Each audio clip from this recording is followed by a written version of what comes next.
going to maybe just be about here. Again, not too big this time. And my shoulder line is going to go perhaps here, and hip line is going to be something like so.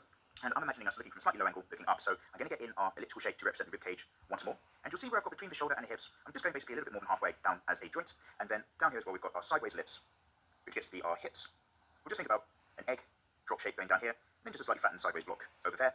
And when we're kind of working out our angles for looking up at things, sometimes it doesn't hurt to go in and think about those box shapes. Sure, this is a big curve, but if this was an egg that sat inside a box that was perfectly egg size, then what I'm kind of imagining is that I'm looking at things a little bit like this right now. So we're actually getting some of that underside edge, some of that side. So we come up here, and I'm keeping this bit relatively light. And then as for the hips, normally they bucket a bit towards us with good posture, but because of our low angle, I'm actually going to leave them being pretty much straight up in this instance, from our viewpoint at least, something like so. Okay, so that just helps us understand this a little bit, but again, if I centerline this particular curve and just hook up to represent where the bottom of your ribs naturally curve off of that shape, again, that alone really helps us with that form. So let's just center that up a little bit. There we go. My new setup means I'm looking at everything on my screen upside down, which is just really blowing my mind right now. So let's get some shoulder circles into this character. One just over here, and then one on this side, which you can actually see, something like that over here. And we're going to have one arm maybe up, and the other arm just maybe off, something like that. And in this instance, with this up arm, you can imagine again, we've got that cylinder shape just going up and away, and it is growing out of the shoulder. Now, as I mentioned, this shoulder shape around here really kind of covers and wraps around a lot of this area. But when we see it from the underside, we're going to see it a bit more like this, a line that grows up from the chest, and then sure wraps over the top part. But from our perspective down here, we're going to see a shape do something a little bit more like that. And then you've got your extra areas, muscles of the neck and so on coming off here on our character, maybe in the middle, and then from here you've got the collarbone, which is a line that's going to come here, dip in the middle where the collarbone center onto the top of a rib cage, and then probably sweep up and move this outward arm. Again, I'm just imagining our cylinder is just going off here slightly. Again, we've got a bit of that shoulder bump over that curve, meeting up with the arm up there before everything tucks in down here. And following along this line, what I like to do is go from the bottom of our shoulder circles, map a curve over the front, and then understand that the boobs are probably going to grow out of the chest area about here and here in this kind of cross section we make for ourselves. But coming towards us, viewer, we're going to get again slightly different angles, even if it's relatively voluptuous. So on this one, I'm going to sweep out a bit to the left, something like this.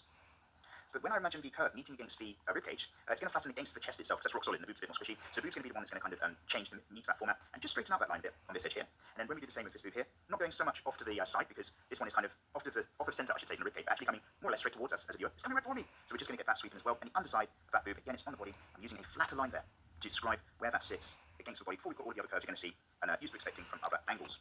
And once we've got those kind of boob shapes in place, we can kind of have a line that shows where the front areas of the chest muscles as well as all the boobs and bits actually reach up and meet up in towards the shoulders here, and just like they do as it's going up here. So the front of the chest and the curve of this line goes up to the shoulders, and it's the arms that are actually tucking in underneath the shoulders, or the shoulders I should say, wrapping over the arms to make everything join into the chest. So I'm going to make that arm curve or arm line come all the way in here. I'm just going to indicate where we're catching a bit of the back of the lateral muscles down there. And once again, we've got the direction of the limb, like so, and we've got the fact that it's going up, but maybe ever so slightly towards our direction. So I'm going to just change this curve a little bit more as an inward curve, like so, just like that. And on this arm here, maybe a similar thing, slightly curved up in this way that it's going up towards us. Just going to complete that other edge of the arm line there, and remember that with the lateral muscles, probably going to come right out from the back of the shoulder here, and then the lats themselves are going to sweep down and meet nicely in towards the bottom of the ribcage area here. So I built everything up at the top this time instead of joining in the middle first, but we're just doing the same rules, if not in just a slightly different order. Arm, of course, joining in there. Fantastic. So here's our center line.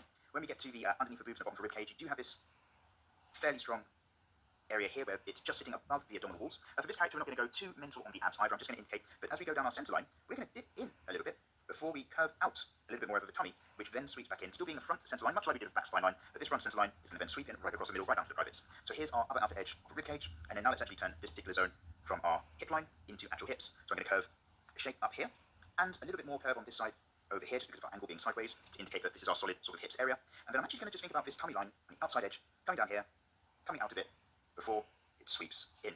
And this kind of area here that I'm describing, kind of connecting the edge of the hips up to the bottom edge of the ribs. This area is our abdominal wall, basically, but we're just loosely describing straight down here as well. And then as far as our silhouette's concerned, we've got this sweep of the lats here. Then on this area is going to be, as mentioned, where our obliques are for our character, and then everything else gets to meet up quite nicely down for the hips. So up and in, and out and down. And then along the bottom, if I just pop the legs down here and down here for now, then imagine that from your hips zone, about halfway up that height, is where we get to really sweep down towards the center, getting those curves in to indicate the whole torso and everything V's right down to the privates at the bottom. And then we can start to imagine our legs coming off as well. With our outside edge of our fixed eyes characters, it is from about this halfway point as well, but we kind of grow that curve out. We make it about as big as it's going to get just up here slightly, before it then sweeps down, goes off to actually become the knee. So let's get that down there. I'm just going to do very similar up here. And I'm doing my best not to rotate the paper and keep everything fairly straight on so it still sits within the view for you guys, so to speak. But it does mean my lines do get a little bit rough sometimes, depending on the angle that we're drawing. Similar thing over here. I'm having the leg just drop straight off down this side, just like so. But on the inside edge of this leg, although we're making things relatively thick, I'm actually going to put a bit of line that curves up on this inside edge. And imagine that a lot of this zone here is actually just catching the inside edge of the bum. In fact, I'll probably make that line less strongly curving in there. But do be aware that this zone here, you are going to catch a bit of inside cheek from that sort of angle. And then obviously we've got, from where the abdominal wall comes in, you can imagine that being a little bit of a curve that sort of finishes as a tummy area zone there. Only recently learned a full-bird fupa from watching H3H podcasts. But then we've got privates down there.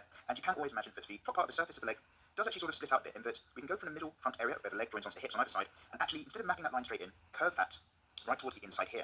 And this is kind of actually then, to a degree, and then up around here, to show the very centre circle of all your characters is right in the core chakra centre.